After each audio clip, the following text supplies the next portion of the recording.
This episode of the Coarse Grind Podcast has been brought to you by Central Sports and Graphics Incorporated, family-owned and operated screen printing and embroidery business located in a historic storefront on Old Berwick Road in the heart of Espy. They've been doing screen printing for over 20 years.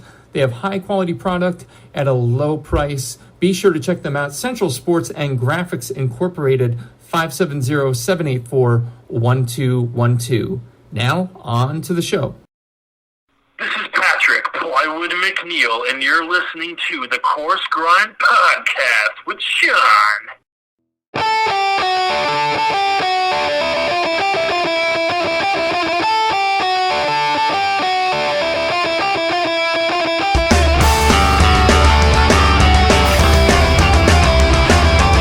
Ladies and gentlemen, welcome back. Episode number 197 of the Coarse Grind Podcast. With you as always this evening, host, creator, Sean Rossler. How is everyone doing this fine but chilly evening? Here we are yet again. This time, the home stretch to when the jolly fat man visits everyone's home. No, not when I'm out of my mind figuring out how to find my bed after an evening with the three wise men, ha ha ha. But the holiday season, Christmas, Hanukkah, Kwanzaa, Festivus, all that holiday goodness. And this holiday season, I reflect on the year as one of loss, but one of gain. Listeners likely recall why the loss, love you, Deb. But some might not know about one of the most amazing culinary experiences ever that I had this year on a little island named Chincoteague, with, of all things, tacos. And finally, after much back and forthing and end of seasoning, we've matched schedules and are making this happen. And I can't wait for you all to A, travel there, and B, beat their door down. One part of the crew has a certificate in culinary and baking and pastry arts from the Indiana University of Pennsylvania's Academy of Culinary Arts and has 15 years of experience in every aspect of the kitchen, from dishwasher to sous chef in restaurants such as Cindy Wolf's Charleston and Daniel Boulud's Cafe Boulud in Palm Beach, Florida. Another has a certificate in culinary and baking and pastry arts from IUP as well, and has 14 years of experience in front and back of house operations in restaurants such as Cindy Wolf's Petit Louis Bistro and Daniel Boulud's Cafe Boulud in Palm Beach, Florida. Yet another has years of experience in every aspect of front of the house operations in fine dining restaurants across the United States. His experience as expediter at Cafe Boulud in Palm Beach, Florida, getting a theme here, kids, and at Wine Cask Restaurant in Santa Barbara, California, are imperative to the success of this lovely, wonderful establishment. And our last, but surely not least, is the glue that holds Pico. Aha, that place that I haven't named yet, I almost did there, together. She spent the last 5 years as the event coordinator for Falling Water, Frank Lloyd Wright's famous house in Western Pennsylvania, helping her immensely when serving their guests. So, to be fair, as of the writing of this intro, I wasn't sure just how many of these rock stars would be on with us. Rest assured, even one would be enough to reflect the amazingness that is Pico Taqueria in Chincoteague. So here we go. Without further ado, ladies and gentlemen, and everyone in between, the hearts, minds, bodies, and souls behind Pico Taqueria on Chincoteague Island. Tonight, we've got with us Rosie and Dylan Moot. How are we doing this evening, folks? Hello! Hi there. We're doing great. Good evening. That was quite the intro. I have rehearsed this. I've had more people than not. Like, they have to take a minute, and they have to step back from it and go, wow, did you, like, breathe at all during that? And I swear I do. I swear I do. Not with us. That's like a professional wrestler, like, walking into the ring on there we go. That's what I'm going to do next. You're going to see me in a tuxedo with a bow tie. Ladies and gentlemen. That's your next job. Yep. Listen, I would not turn that down. I'm an on-again, off-again wrestling fan, which is weird. And now, so not with us this evening, Nathan and Kate. But again, here in spirits, they were the latter two of the rock stars in the intro. You two were the former stars in the intro. So again, welcome for listeners new to the program, listeners with terrible short-term memories like yours truly. Starters, mains, and afters is the way we do things here, kids. Starters, we're going to talk to the guests in question about where they come from, what made them be where they're at. Mains, we're going to talk about where they're at currently, what inspires them, what makes their hearts pump, and finally afters, a little bit more irreverent, a little bit more off the cuff, but no one has been profoundly bodily injured in 196 episodes, so I don't foresee it happening tonight. So, now, you two, We're going to kind of ping pong it back and forth between you. We'll start with Rosie, just because you and I have been in contact, and I'm going to have you tee it up first. Cool. Rosie, tell me about where and what you grew up eating. What did I grow up eating? Well, my mom always cooked at home. Mm-hmm. My father is Italian. He is full-blooded Italian, and my mom always jokes that she has no culture. And, okay. She claims that her family came over on the Mayflower, but other than that, doesn't really. She's very into genealogy. She's very into finding her family roots and things, but as far as the culinary aspect, doesn't have a whole lot of that on her side. So when she married my father, she made sure to learn how to cook anything that my grandmother made. Okay. The ravioli, the meatballs, the lasagna, and her fried chicken is really good. Absolutely. Listen, don't disparage Italian's fried chicken, man. No, it's really good. Strong game for sure. Actually, last episode we had a full-blooded Italian Sicilian private chef from Manhattan, and again that frying technique, like that's something you can't get anywhere. I always find like that's the meter of a culture's culinary evolution. Oh, how their fried chicken is. Hell yeah, absolutely. You would throw so many garlic cloves in the oil, too. And so then you'd eat all the garlic, too, and that was always my favorite part. Then you never got a cold for like 7 years straight, right? I don't get sick very often. That's true. It's true. It's true. How about you, Dylan? Growing up eating, I grew up pretty, in a big family and, just like working parents, so, yep. Eating like early 90s kid food, like just Kraft like macaroni and cheese. like Chef Boyardee and like the love Kraft of Helper food and was not the love of food wasn't not, there.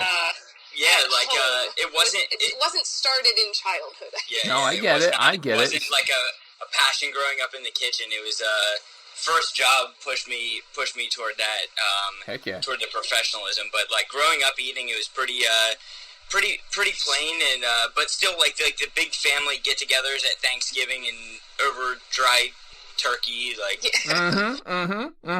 Yeah, but I mean that's I always say that to people. It's like, oh well, I had a plain upbringing. Now everybody's got their own, and even if I was just saying this yesterday, so my wife is going back to school for her PhD, and she's now in business for herself, contracting. So busy to beat the bands, and we're like, okay, cool. We're gonna make tuna for the week so that the boys can have like tuna and crackers, that kind of thing.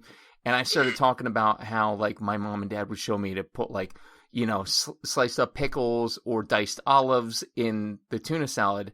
And it was something she never did before. She never even put onion in tuna before. It's those basic things. And, I mean, to be fair, I think I'm a little bit older for an early 90s kid. But that basic element of, like, we can even take something base and we can put a little zhuzh on it, Yeah, for sure. Olives and tuna salad sound good. I might have to try that. Yeah, I'm telling you, the nonsense manzanillas with the pimento stuffing, just literally just slice them, and not only visually does it make it something a little more, but I'm telling the brininess mixed in. I'm here for it. We were a strict onion and celery family.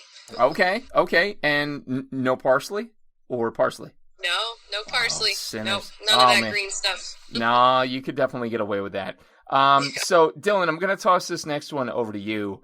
Okay. You mentioned the holidays, because for me, too, that was something growing up. Like, here I am on the cusp of 10 years doing the show, talking about food, and yet, I mean, my dad's highlight was, like, condensed cream of mushroom soup in a friggin' pot on the stovetop 10 minutes before he got home from work, and a grilled cheese. Like, that was high end for him.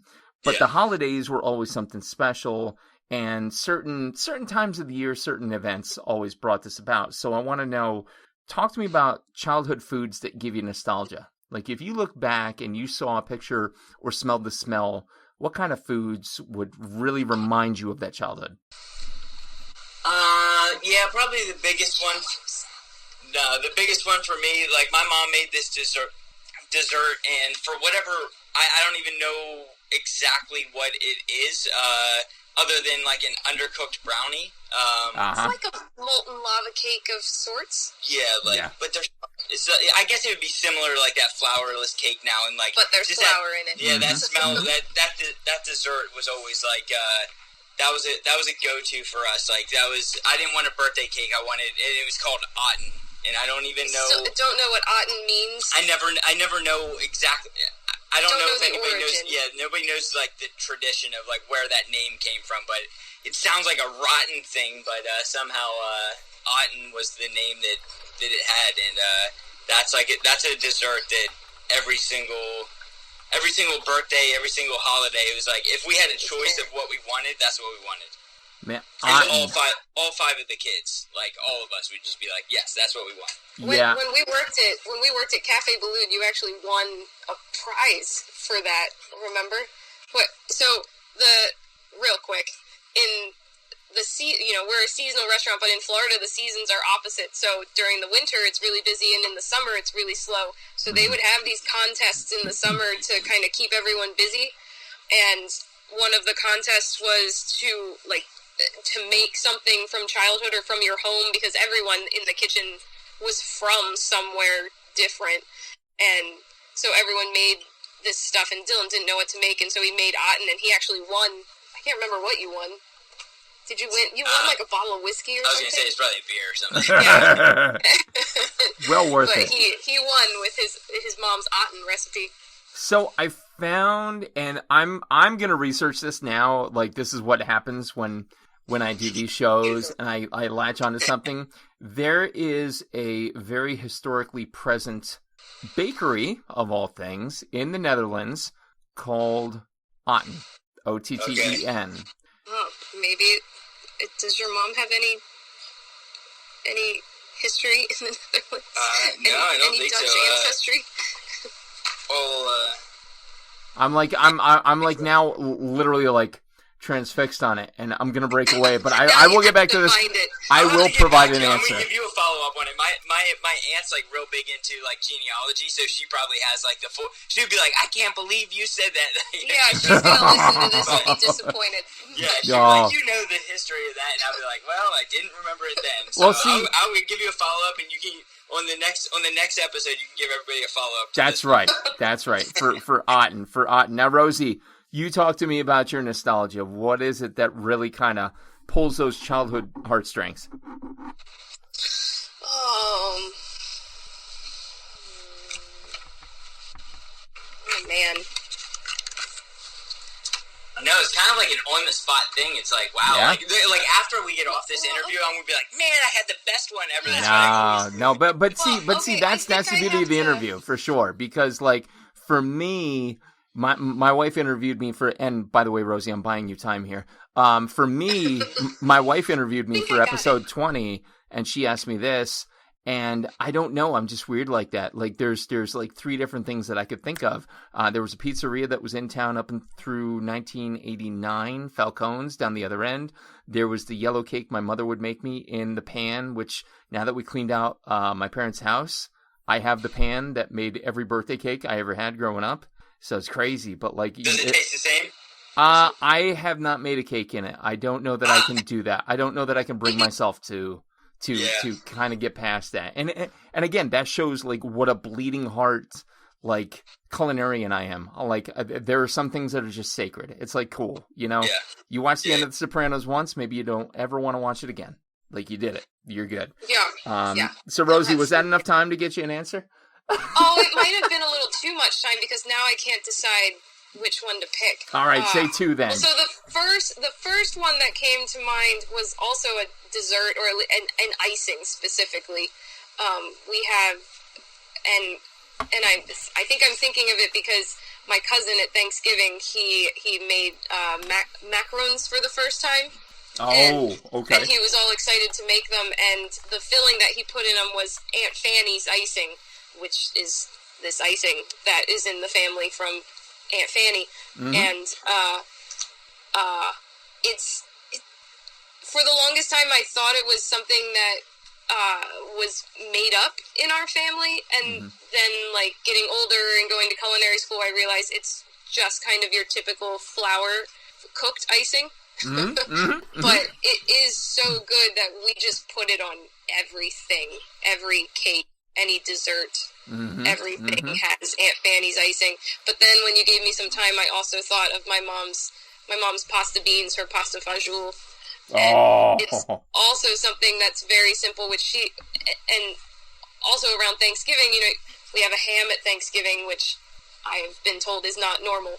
But I think a lot of people have ham. I'm going to call BS. Here, Rosie, I'm going to swing in here to your rescue. So part of the tribute to my dad. Have ham, right? Yeah, so part of the tribute to my dad this year. Kate always tells me that, or not always tells me, but Kate recently told me that not everyone has ham. Not everyone has ham. Or not everyone likes ham as much as I do, I think. Exactly. Well, not everyone has ham, but not everyone is awesome. So here it goes. Long story short, again, lost my dad back in May, bought a whole tribute to grilling and protein because that's what he would have wanted. And I got a barrel smoker. Perfect. So for Thanksgiving this year, I took a 12-pound pork shoulder, I wet brined it for 3 days, and then I smoked it for 4 hours, day of.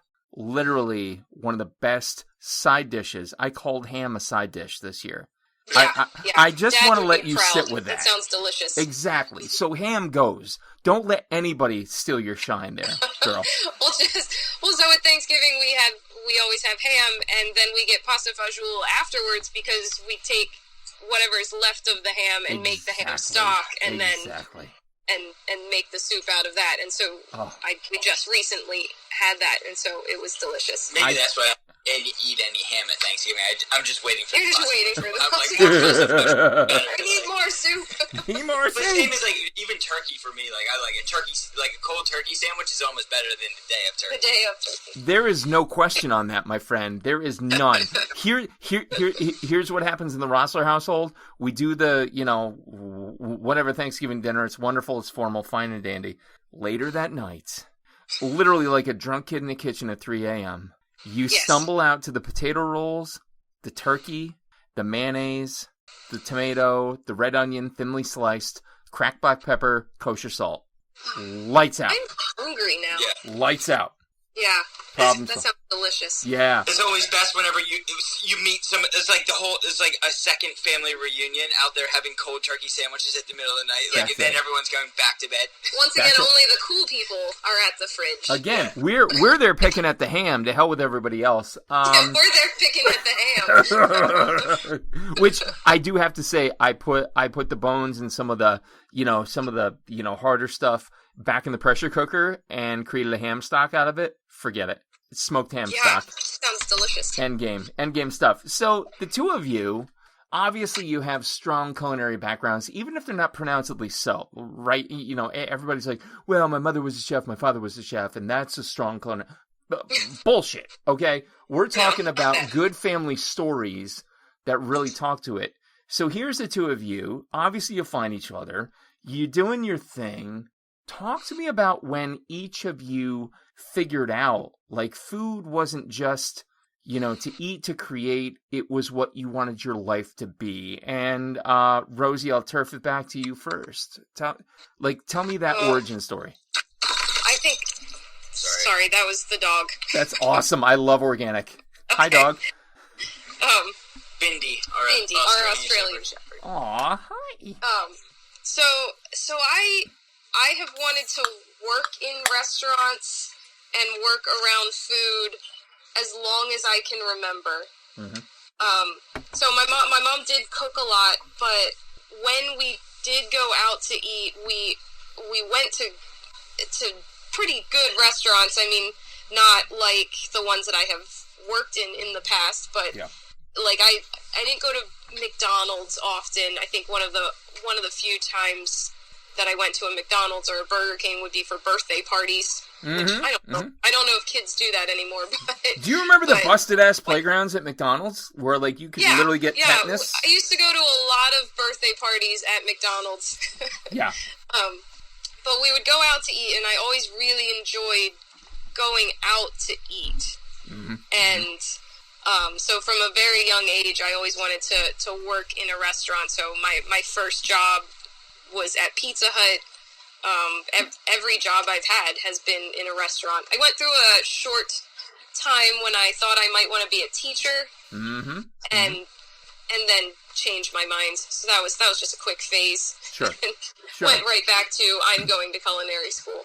Yeah, So. I had a quick phase in teaching. It was I student taught, and I realized I loved the kids and hated the parents, and I moved on. So that happened. Dylan, how about you, buddy? So pretty much for me, I can't say it was like a long, drawn-out like passion for like a fire-driven passion that I was heading that road.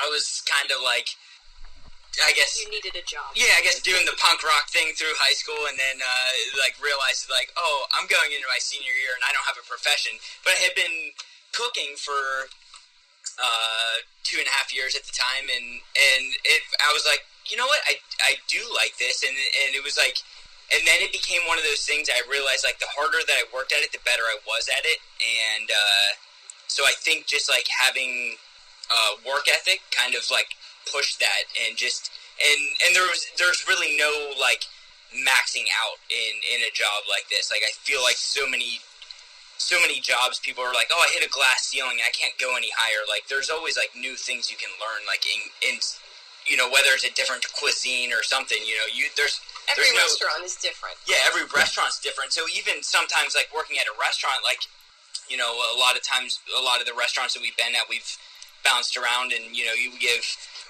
3 years, 4 years, but you kind of hit that point where you're like, I just need to go on to the next restaurant. Yeah. And just learn something new. Like, I've, not that I've gotten everything that I could out of this restaurant, but, like, just ready to, you know, you just, once you know you're there, once you know it's time to move on, then you just say it's time to go and learn something different. Yeah. So. Yeah. No, I love the fact, too, that you cite that you were, you know, punk rock coming up. I've always referred to this labor of love of mine as, like, you know, punk rock, and I've never let it grow up.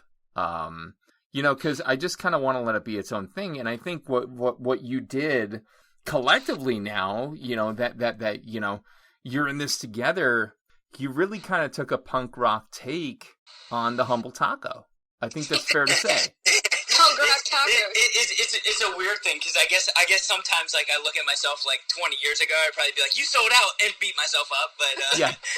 but then, you know, like, yeah, I guess us doing this together, you know, Rosie's like that level head in me. Like, I probably would have never been anywhere. I would have been like just a line cook, because I didn't want to grow up and do anything different. But well, that's it. Well, exactly. And I mean, listen, not to like totally go ska on you for a minute, because I was in a ska band in college. But you know, the song "Sellout" kind of frames it out perfectly. Like, that's why we think, like, when we're doing something that's profitable, oh man, we sold out. No, you're making a living for yourself. And the guitarist from Pennywise actually wrote a book about parenting. God damn it! It's been a while gone. I'll have to find it for you. But I remember there were a couple. It's like, I think like all like the bands that I listened to growing up now, yeah. like doing like the folk acoustic thing kind of is like the way to go now. So it's like all these like punk rockers, they were like, you know, they were like 5-10 years older than me, you know, but you like grow up, you're like watching them, and you're like, oh man, I want to be there. So you're into the punk rock, and then they like go and do the folk acoustic thing. And you're like, okay, I'm mellowing down, I'm getting a little older, and then they're having kids, and you're like, oh man. Yeah. All of a sudden they're in a Cadillac commercial, and you're like, what just happened to my childhood? Yeah. Like, you bastard. Like, next thing, I'm driving a Volvo. Exactly. No, Exactly. We're looking at minivans. Yeah, we've been looking at the minivans. So. I have a good one I can recommend you, which has like literally, but the back of my van, my wife hates it. It looks like an old punk rock, like we're touring around van. Yes. Because like I have like all the restaurants, like, you know, will like send me stickers and shit. I've got Coarse Grind stuff on there. And she's like, why does it have to look like a skate van? And I'm like, it has to look like a skate van because I'm driving our 3 kids around. That's all there is to it.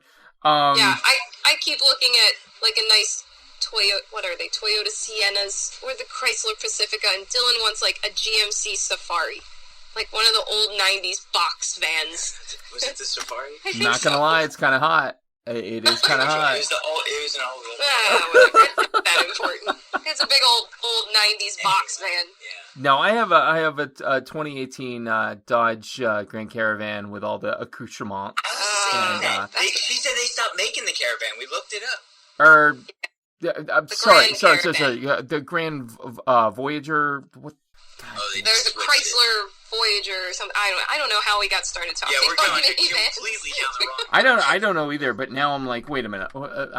Grand Caravan. They stopped making them. Stop putting miles on that van. Yeah, I'm telling you, 2018 Dodge Grand Caravan. I'm gonna get the antique car license plate for it soon. Yes. But it is like it's all black leather, heated seats, everything like that. It's awesome.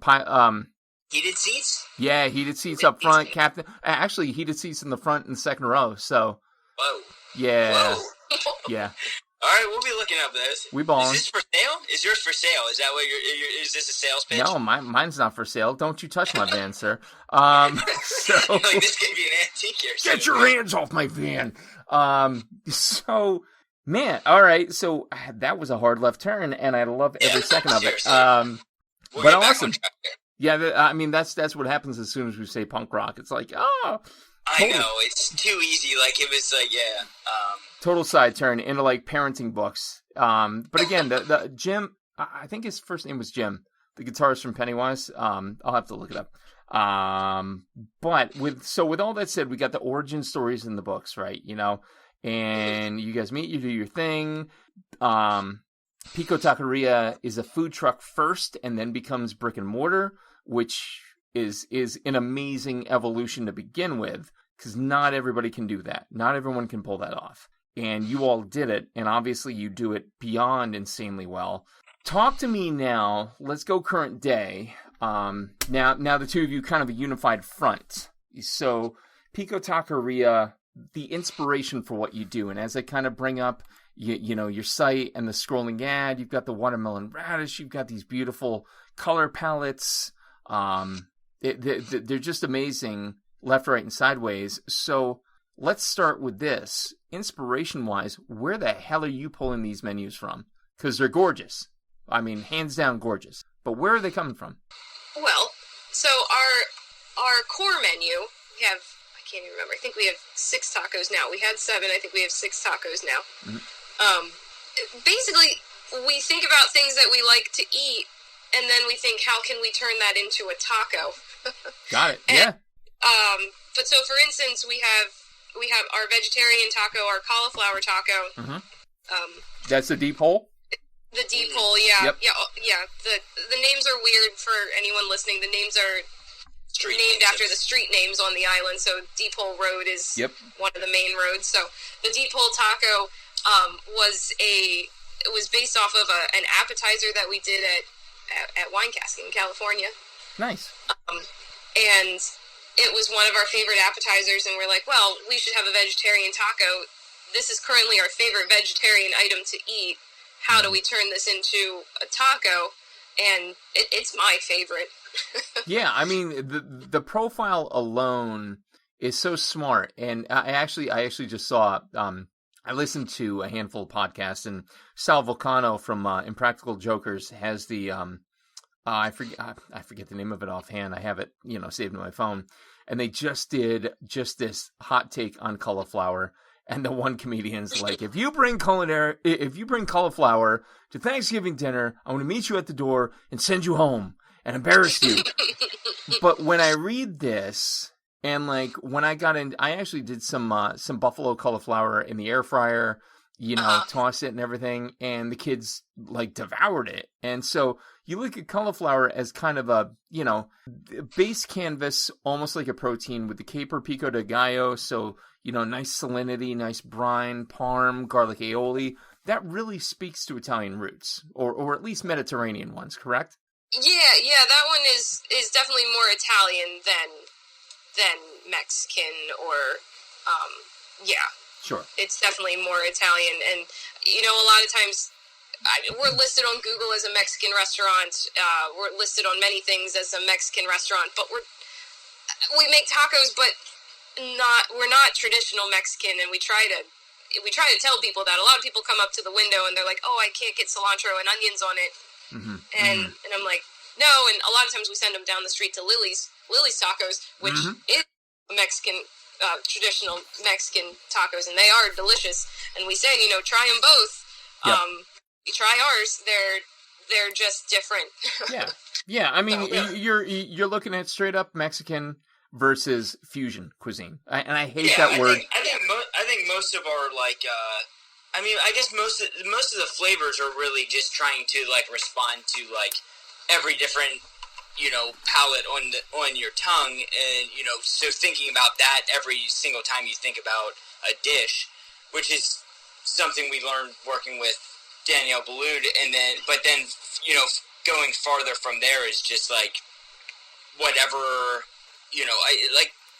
a lot of the techniques in the restaurant are more French backed. Yep. Yep. So just because that was our background. I mean, that's correct me if I'm wrong. Le Technique is for any restaurant. It doesn't matter what nationality you are. The technique is the technique. Yeah. Yep. Yeah. For sure. But definitely, the deep hole is more Italian. The Maddox is more Asian. I guess the ridge is kind of Argentinian with the chimichurri. Trying to think of the others. Yeah, I mean, Chicken City's a little more traditional. Main Street. That's definitely a little more of a Tex-Mex one, but it's still got the tangy with the avocado cream. It cuts through it. It doesn't have quite that.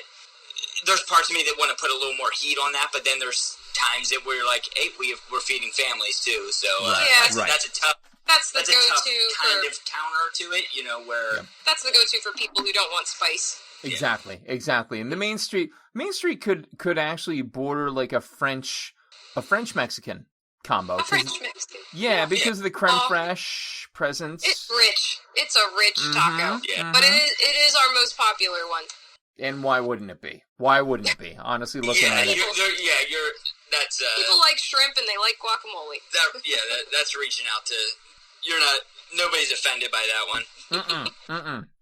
Yeah. And then the classics, and the classics are, that's been such a, even though it's plain for us, I think a lot of the traditional the flavors are good.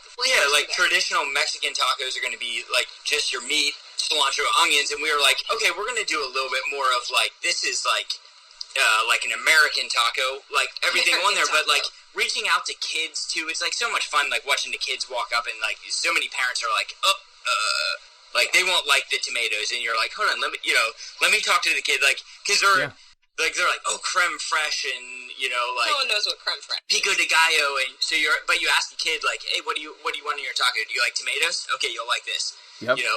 Sour cream? Yeah, I like sour cream. Cheese? Yeah. They get turned off sometimes by the wording on it, but it's fun. And so, to that end, if I can step out of the Pico Taqueria story for just a hot second, and I would love to know your hot takes on this. I've got 3 kids. I'm not sure what your head count is at this present point, but I feel like we do such a shitty job of dumbing down food for kids. And I strive hard not to do it. And these kids know, our common quote is that, how many families in Bloomsburg are having fill in the blank tonight or are prepping this tonight, It's not disparaging because I think it's what people know, but I mean, do you feel like dumbing down food is a disservice for kids? And I know what you're going to answer, but I just have to hear it. No, well, do you want to talk? Good. I do. I think kids should be encouraged to at least try things. I mean, of course, there's going to be picky eaters and kids aren't going to like things, but I hate walking by a table and the kid really wants to try whatever is on someone's plate, or and they go, "Oh, you're not going to like that." I'm like, "Well, just let them try it. Have them take a bite. If they don't like it, they don't like it, and you can move on." But I think kids should be encouraged to try. Yeah. I think the proof is our daughter will eat anything, pretty much anything. But then there'll be a day that she's I don't want to touch a blueberry. And then Which is her favorite thing. And then the next day she'll eat a quart of blueberries in one day. So it's just it's that repetition of like, you know, reintroducing it, and sometimes even different texturally. Like, did you cook it rather than raw? Like, I've seen her do that. You won't eat a cooked cherry tomato, but if we put a pint of cherry tomatoes in front of her, she'll eat them all. Yeah, that's the same thing as a damn berry, exactly. And actually, our youngest is the same way on that. We used to take the older two to the local, like, you know, depending on how many stars you want to use. It was a very high end, you know, formal sit down restaurant, and we would have them dress the part, and we would have them sit down, and they were 6 and 8 when they went. And the 6-year-old got a wild game sausage trio with garlic whipped mash and seared Brussels with balsamic reduction and bacon lardons. And so, like, it's all in how you package the deal, I think, at the end of the day. And what you do with cuisine, and as I'm watching this wonderful ribbon of images slide by again and again, reminding me how I didn't eat dinner, it really is a magical thing. Like it's so playful. The one you have, it appears to be scallop with popcorn on top. Oh yeah, we played around with that. Yeah, we do. Our lettuce guy had popcorn shoots, and we had no idea what they were. Those little yellow things that are sticking out. Yeah. And so we got a bunch, and we're like, well, let's put popcorn on it. Play with it. Yeah. Again, it's all play. So to that end, I have to ask, because I know, you know, while you have these core 6, I'm sure you've gone through iterations. I would like to ask you what your greatest creation has been, taco-wise, and what your biggest disaster was, taco-wise. And I'm not even going to name who answers it. You figure that out on your own right now. You tell me who's going to answer it. I don't know if What's the best one? What's the best one, dude?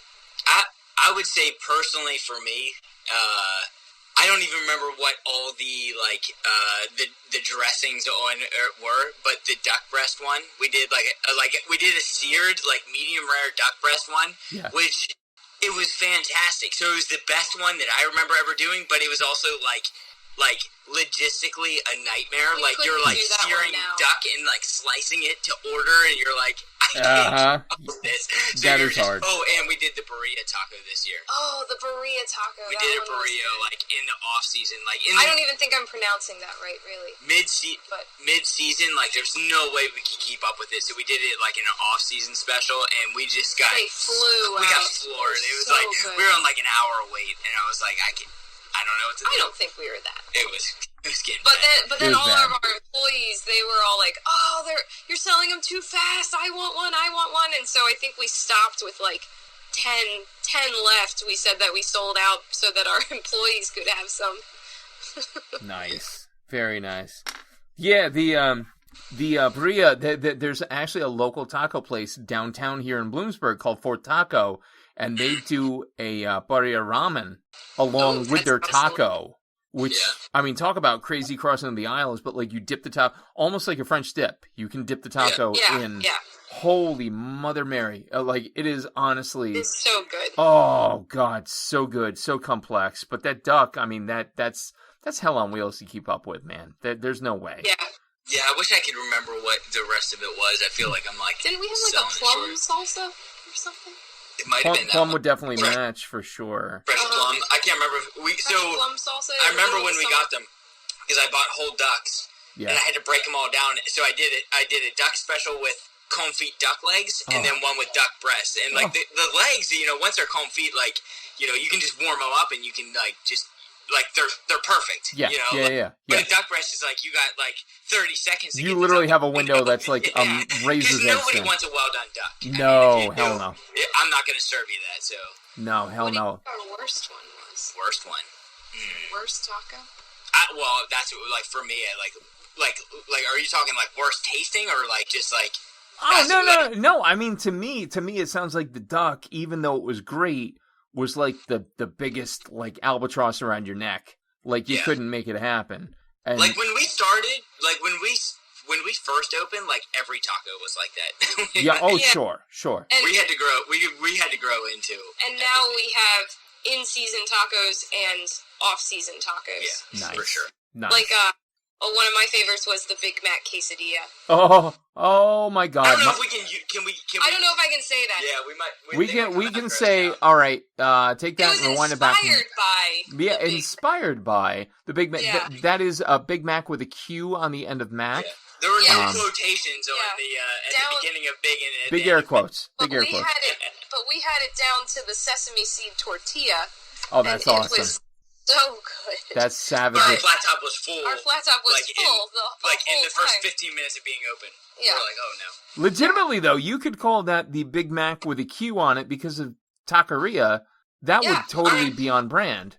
Yeah, the big Pico Mac. Yeah. Mac with a Q. You're covered. You're fine. Yes. Now we're gonna go big with it. Now we're like, no. We're concerned they were gonna. And you I have don't want McDonald's coming after Big me. Brother was going to be looking after us. And you have the Coarse Grind Podcast to thank for that. So royalty checks should be in the mail soon. So again, our accountant. Yeah, I'd send it over to the accountant. Talk to me because you guys are in the industry. You know it best. I don't pretend to. I'm a diner. I try to keep my finger on the pulse. It's hard for me because I'm not in it. Have you ever worked in a restaurant? I have. I've slung before. I actually co-guest chefed an event with Bourdain's executive sous chef. Nice. Beth Aretsky, if you've read Kitchen Confidential, grill bitch. Yeah. She's a dear friend of mine and comes and hangs out at our house and makes sure our pool is working all the time. So she's phenomenal like that. So I've definitely gained my stripes. I actually well, next time you come down, you can hop in with us. I'll suit up, man. I'm always game. Taco. I'm always game. I will definitely be down for that. Always ready and willing to bring my knife bag on vacation. Do not tempt me with a good time. So, but I do know my place in the pecking order, right? Like you guys know it better than I. Talk to me about trends in food, specifically Let's Go Taco, because I think taco is a trendy thing, and I think it'll always be a trendy thing. But what are the trends in tacos specifically right now? Like, what's hot? Well, I think the burrito taco. Yeah, the burrito is still riding high. Has been trendy for a while. It's been up there for a little over a year now, but I mean. But they're so good. Yeah. And we just now finally did one. I feel like what I've been seeing a lot with the tacos is like trying to get more and more of like that homemade tortilla. Like even people going like, malting their own, or when they do with the corn.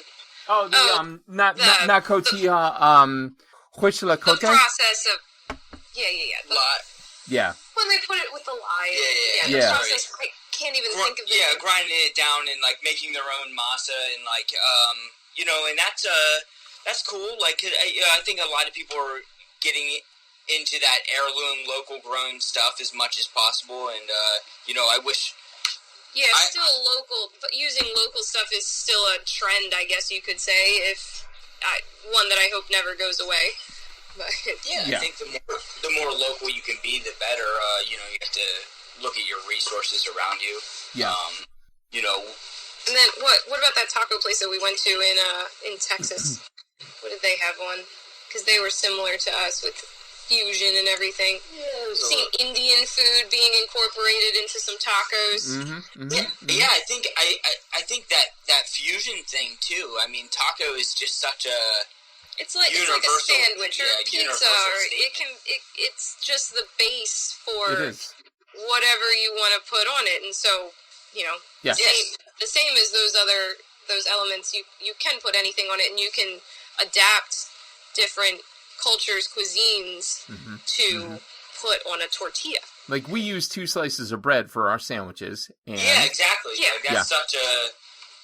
A sandwich is such a diverse thing, and a taco is such a diverse thing. Like, you go from a banh mi to a ham sandwich. Exactly, and you could do both in a taco.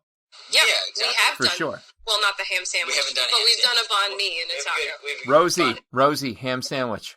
Ham sandwich taco. I'm saying, man. No, and as I'm watching your tortillas and all their different wonderful colors, it reminds me.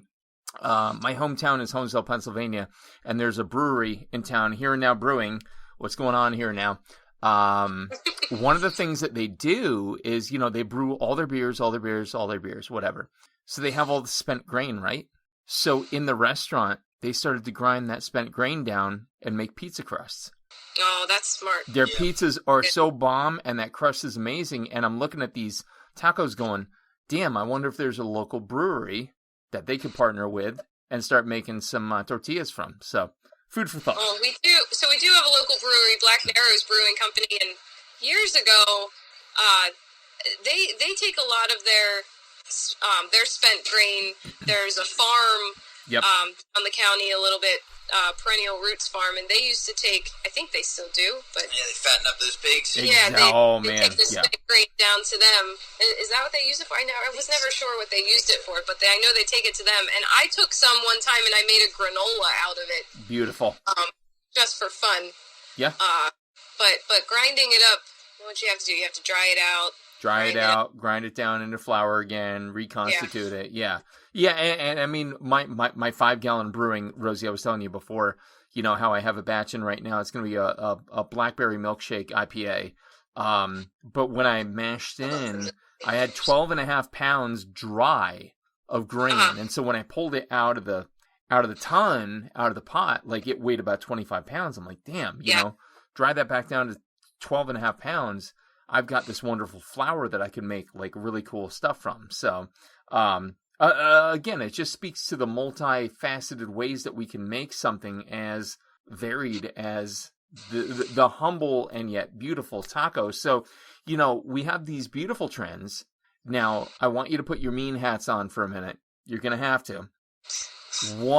What about tacos culturally that's like popular do you just want to see get run over by a bus? What are you tired of hearing people say or want in tacos? Oh, specifically at our restaurant or in the greater... Just in general. Yeah, I don't want to target... Trying to think of one of the... So, we get a lot of people asking if we have black olives on our tacos. And I think that's a little weird. One trend that I hope goes... I really don't like fried avocado. Oh, same. Yeah, I think people like that. I see it on menus. Someone's ordering it. I just think it's gross. I mean, I don't think I have any bones to pick with taco trends. No. I don't know. Now, not thinking about it right now. I'm sure things that people ask for, like people saying, "Oh, don't you have a ground beef taco?" And we said, "No, we have chunks of steak." And they're like, "Oh, we'll go somewhere else." I'm like, okay. Yeah. I mean, that's pretty specific, but I get like trends, not really like. Yeah. Yeah, I mean, just a different attitude. I wouldn't be mad if somebody was like, "I'm gonna make a peanut butter and jelly sandwich," and you're like, hypocrisy. You're going to sandwich. I wouldn't be too offended by what people are doing. But a PB&J dessert taco? I guess we haven't done a dessert taco. We've done dessert nachos. Ooh, okay. Which we didn't think really anyone liked, and then we took it off the menu and realized a lot of people liked them. People lost their minds. Nice. Yeah. Nice. What was on the dessert nachos? So they were nachos that we fried fresh and tossed in cinnamon sugar. Oh Lord. So like a churro, but just nacho format. Yeah, kind of. Oh. It has a flavor. Churro chips with fresh whipped cream, diced strawberries, and our homemade chocolate sauce. Oh my God! Stop it. And the chocolate sauce is silly. I think good chocolate again, sauce. It was like one it's of those. It's a Café like, Baloo chocolate sauce. It was again one of those like bottleneck situations, kind of like that duck, where like you're in the middle of like I'm plating like 30 tacos right now, and you want me to drop nachos? Exactly. Like, I don't have time to drop nachos. You come down and drop it. Oh my God! Oh, that's too good. That's too good. But no Aunt Fanny's frosting on that? No.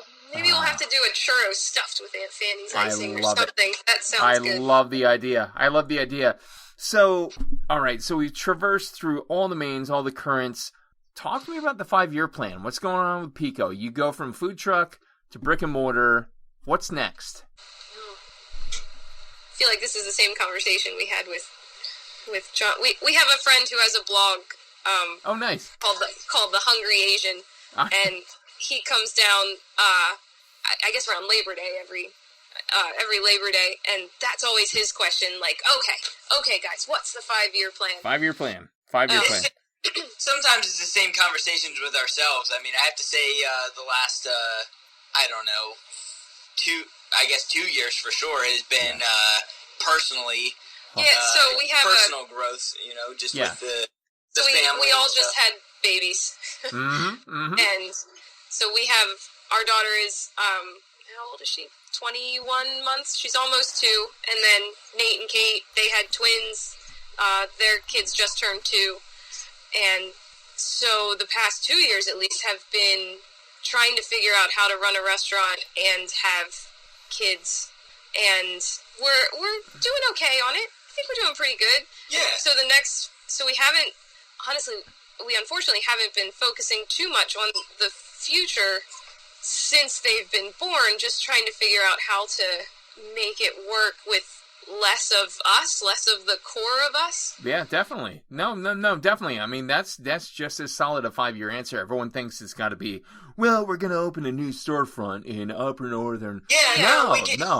We get a lot of people ask about it, and we think about it all the time. And I think if I guess candidly speaking, like if we found if an opportunity arises, it's not something that we shy away from, but we just everything's kind of grown organically for us from the get-go, from going from the trailers into this building, even that we said, hey, we can work this, we can deal with this size, and then I think as the trailer kind of we knew that it was winding down, situations at hand.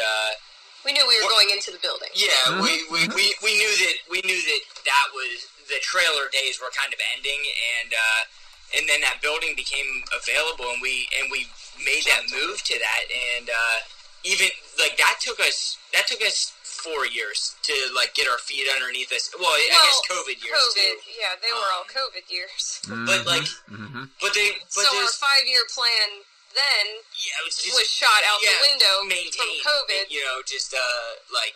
Keep your head above water kind of thing. And it ended up being fine, moving through there. So it's kind of one of those things, when an opportunity presents, then you say, let's jump and let's make a 5-year plan. Yep. Sometimes it's so hard, when you try to make a plan and say, oh, we want to be another location within this time, then you, just determined to find that spot that you maybe don't find the right doesn't develop spot. Exactly. You're pushing the where before the why.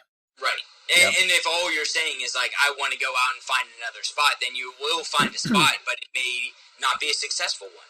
Yep. Wow. I want to get bigger. Yeah. At what cost? Yeah. And then you always hear about those places that their biggest failure was they tried to grow too quickly. Exactly. So, Exactly. You just gotta watch. You guys got level heads, man. But we did add the bar recently, our cantina. I love that. I love that cantina, by the way. Yeah, I mean, how can we add a little bit more to what we're doing here, and and hopefully that gets to a point where it grows large enough that we say we can maintain this now. Maybe looking at doing another spot, might be. We started the cantina. We started doing a little bit of live music this year, and we just had a lot of fun doing that. So I think growing the bar over the next couple of years, and a few, a few of our things lately, especially with our families, when we talk about personal goals, is putting passion projects into the restaurant. Having the live music is something that we've always wanted to do, and we had live music every Friday, Saturday this year. Every Saturday. So it was it was cool. It was they were friends of ours, and it was a good time no matter what. So it was cool. Yep. Yeah, I guess the 5-year plan is to do more fun things. Yeah. And that is the greatest 5-year plan I've ever heard. And I'm going to leave it right there at that. Have more fun. In my notes, I'm going to put have more fun. Well, I mean, really, at the end of the day, no one's getting out of here alive, so let's have more fun while we're here, right? Yeah. I mean, I think COVID did teach us and a lot of people to slow down and to think about what's important, and maybe one day we'll open a new location, or maybe one day we'll add something different to the Pico empire or whatever. But for now, it's really nice watching our kids grow up, having live music and a margarita on a Saturday night. Absolutely. And talking to the regulars that have been coming for the past 8 years. That's it. So, I mean, that... Yeah, so you kind of asked at the beginning about, like, how many people know, like, our story, and it's been cool because I think so many people that come to the island, like, a year after a year, they're learning our story, and, they're seeing Nate out front whenever they come, and, they're seeing they us. Ask how the babies are doing. They're seeing the kids there, so it's like, it is kind of cool that, like, I feel like we might be able to answer that, like more of our guests know about us than other restaurants they go to, percentage-wise. And we got gifts for the baby. Like that's from people that we don't really know. And that's been such a cool thing, and like a little bit weird sometimes too, but like cool, like because people like they're thinking about you, and like to go to a restaurant and take like one of an owner of a restaurant a gift because they had a baby kind of seems like a weird, like not. I don't know how many restaurants I don't know anyone I would do that for. All right. So as the food host, I feel the need to jump in here and say, I have done that. I would do that. Okay. No questions asked. And that's awesome. I think maybe we need to get closer to the people that own restaurants. That's that's it. And here's why. Let me just explain from the layperson diner with a little bit of experience on the back end.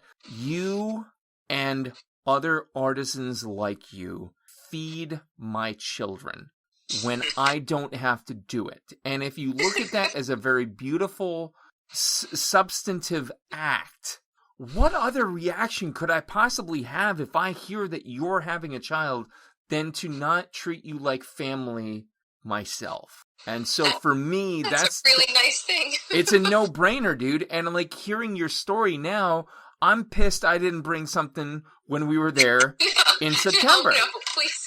No. And believe me, when we're back down there again, which we will be, my wife got a bucket list item checked off. She saw the ponies through binoculars. We got pictures.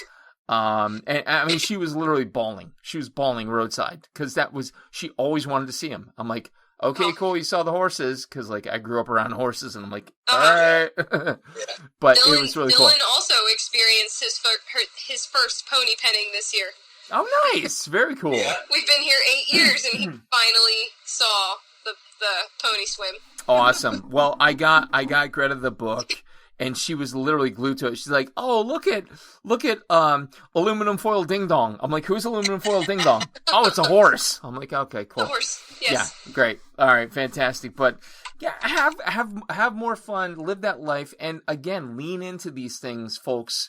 When you go to places like Pico Taqueria in Chincoteague, this is why I do what I do as a food journalist, and I hesitate to call myself that, but for lack of a better term, let's go with that. These stories need to be told, need to be heard, so that when you go to Chincoteague for your first time, you're teed up with one of the best possible places you could eat in your life, and I don't say that lightly. I really mean that. So with all of this said, we're heading into afters real quick. I've got 3 more questions for you, maybe 4 depending, but I think 3. Are you ready for the possibly the most irreverent questions you've ever been asked in your life? I'm ready. I'm excited. Brace for impact. Brace for impact. This first one's easy, though. It's kind of nonsense, and I have a feeling you're going to have very polar opposite answers to this. So I'm going to give this question to the both of you. Dylan, I'm going to start with you. We're cooking together in your kitchen. You have control of Alexa. What's the playlist? What are we listening to? Oh my goodness gracious. What are we cooking? You tell me, man. You tell me. Are we prepping for the day? We're prepping for the day. How about that? Oh, at the restaurant? What do you put on in the kitchen? Oh, yeah. At the restaurant? Oh my goodness. I'm gonna start with okay. So for me, I'm high energy. Alexa's on fire, like pop, hardcore screamo. Like let's do it. Like we're getting Alexa's on fire. Yeah. We're getting the day done. Once service starts, I'll go. We can put some classic rock on, like Tom Petty. Like You get into a groove. Yeah, nobody's mad in the kitchen. Sometimes I get people that are like, "Hey, I don't really like your your music," and I'm like, "Yeah, well, you my can find prep's another done." job. Yeah, so, I don't really like you. yeah. All right. So, all right, cool. Rosie, how about you? And I totally agree with that downshift. There is a degree where once prep is done, once you've gone through the high impact, high energy items, then you just need a coast. You need a downshift in gears. Yeah, I get that. You need that. Like cooking on the line. Like the long term thing is like that's meditative. You just need something that you like. You can sing without having to sing or without having to stop and think about anything. You're just like, you're doing the music and you're cooking. That's it. 1,000%. 1,000%. Rosie, you and I, working in the kitchen, you're controlling the music. Talk to me. Well, you are right that it's very different answers. That's my wife and I, 20 years next year, and you want to see locked horns, man? Try to get us to agree on something music, in the kitchen. Yeah, what's going to go on the radio? Yes. So when I'm cooking, I listen to the same thing when I'm in the kitchen, or if I am in charge, I listen to the same thing in the kitchen that I do when I run, and that's usually a Justin Timberlake radio of sorts. A lot of Justin Timberlake, a lot of Bruno Mars, a lot of just a good beat to focus on, and focus on while you're prepping, to focus on while I'm flipping tortillas and when we were I'll be dancing to the pickup window to give you. When we were in the trailers, we used to have to do like day on, day off. So Nate and I would be like, Alexa on fire would be like punk rock music blaring on the speakers, and then the next day would be the girls and it'd be like Jock Jam radio. Oh yeah, Jock day. Jam radio a lot. But like I have to say that Jock like Jams for the younger it's generation. the same thing. Like I mean, you got a good beat to it. Like nobody's moving slow to that. Like you're like, okay, I'm not mad about this. Like people get their jobs done. Yeah, but you also can only listen to Jock Jams for so long. No. Bump to jams. I could just listen to that like nonstop. Oh my god. A full 16-hour shift. As long as it's not Dave Matthews Band, I'm happy. So. I would agree with that. Honey, if you're listening, I'm sorry. I hate it. It's just not conducive. I hate every second of it. In the kitchen space. You cannot cook to Dave Matthews Band. You just can't. Listen. Our kitchen manager would disagree, but we fight over Dave Matthews often. Yeah, and listen, she puts on Yacht Rock station all the time. Oh, Sunday morning.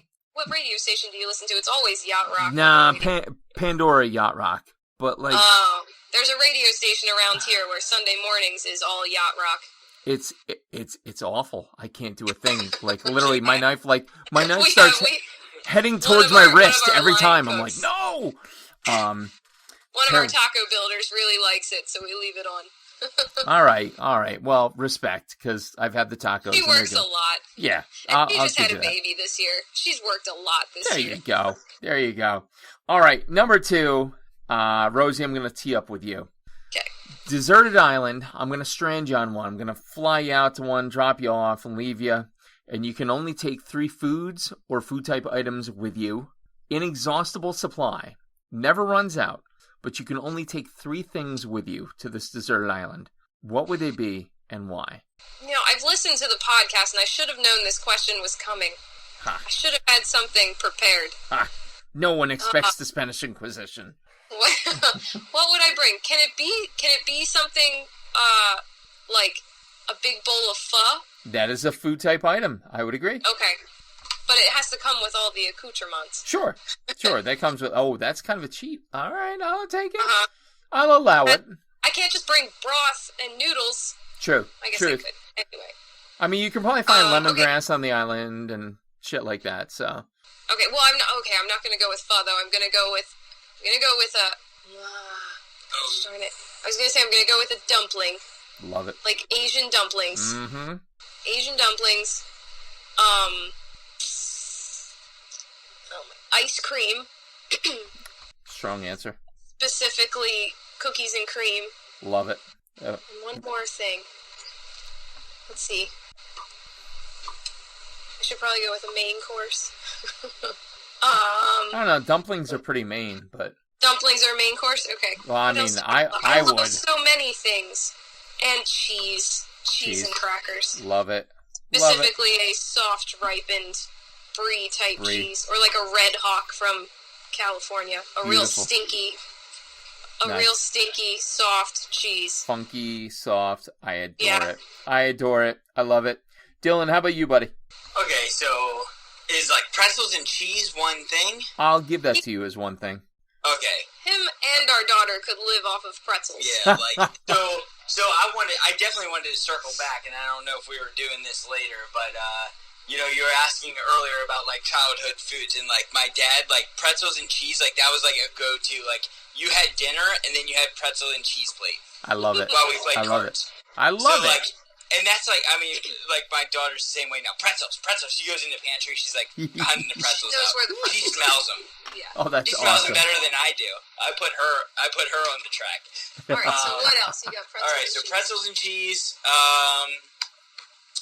I'd have to say like a good like charcuterie, like homemade torchon. Agreed. Beautiful. Wow, you're really going fancy.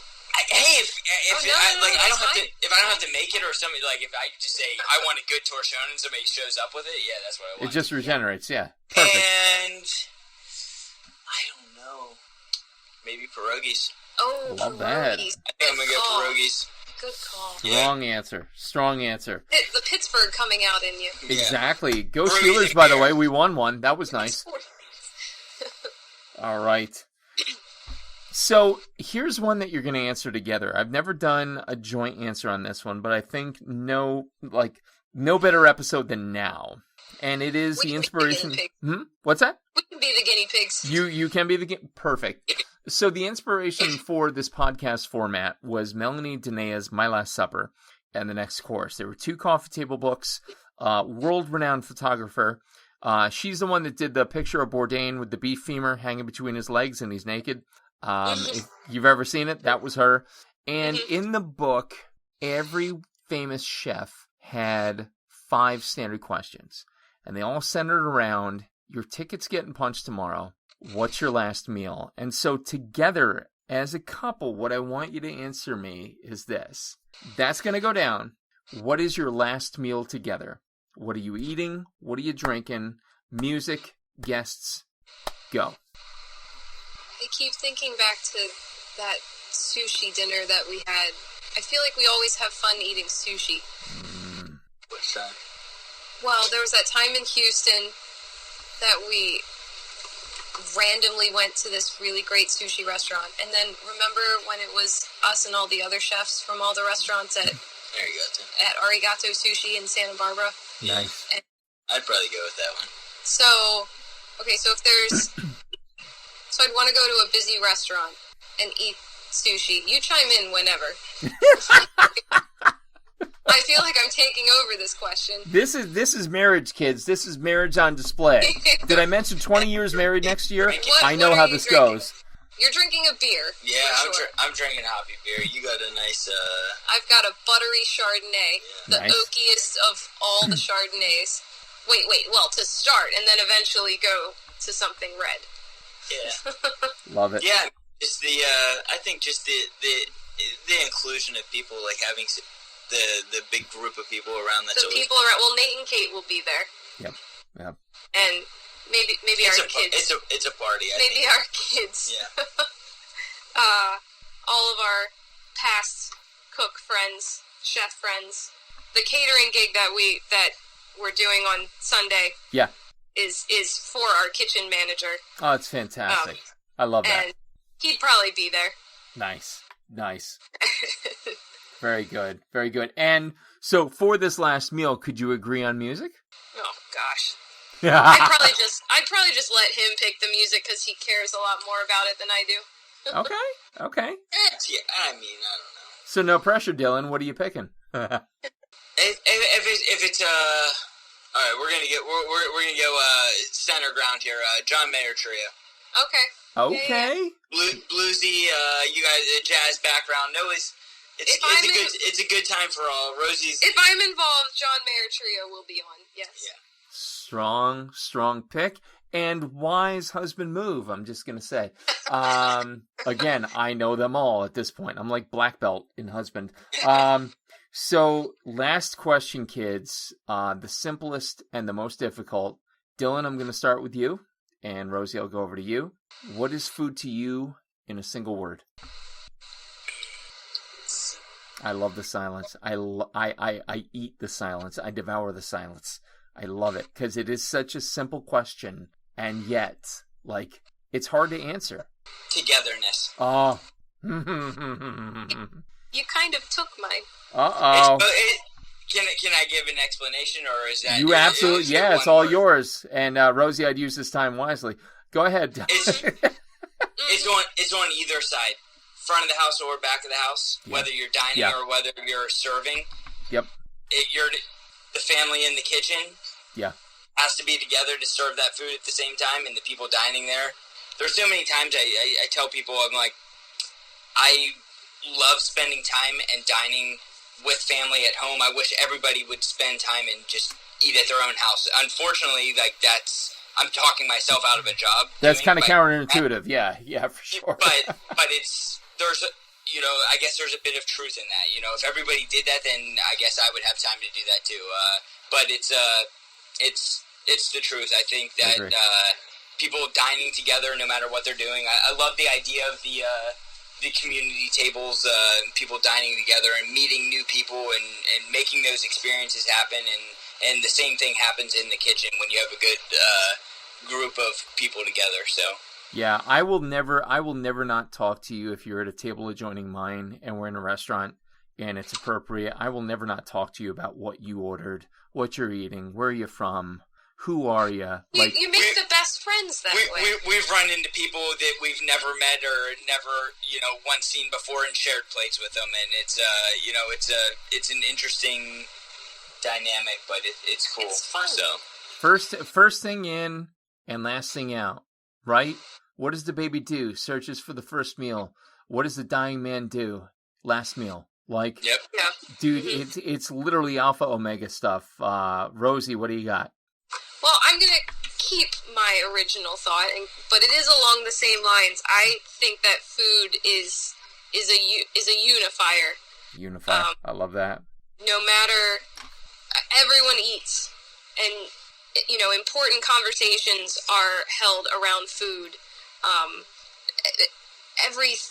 Every important thing you do in life is done around food, and no matter who you are, you can sit down at a table in someone's home or in a restaurant and be served food and know that person took the time to make it, put their heart into it, and it can really bring people and communities together. Yep.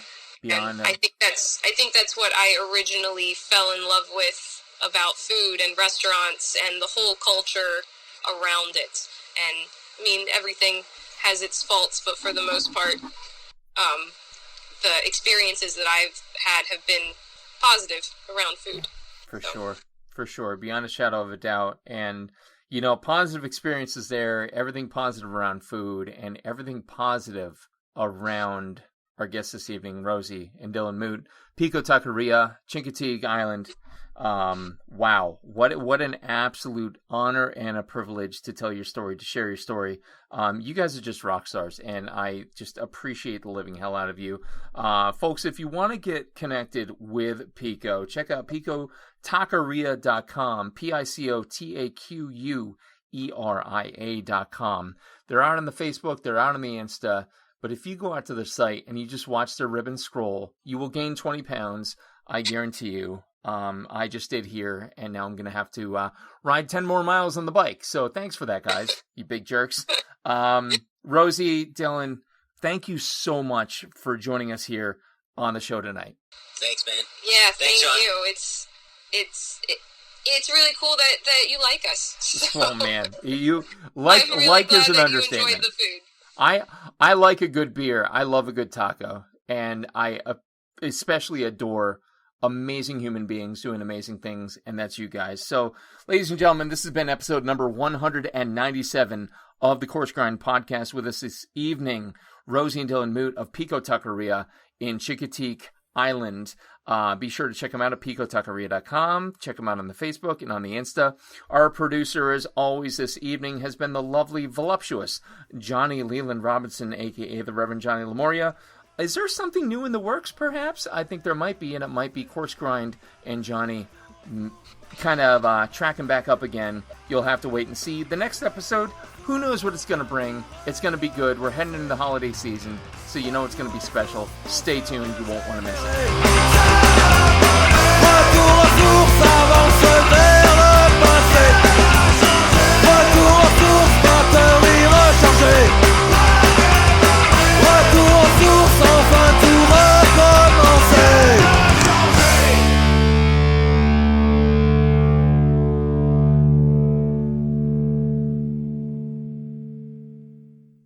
Are you passing through central Pennsylvania and looking for one of the best dining experiences and craft brew menus around?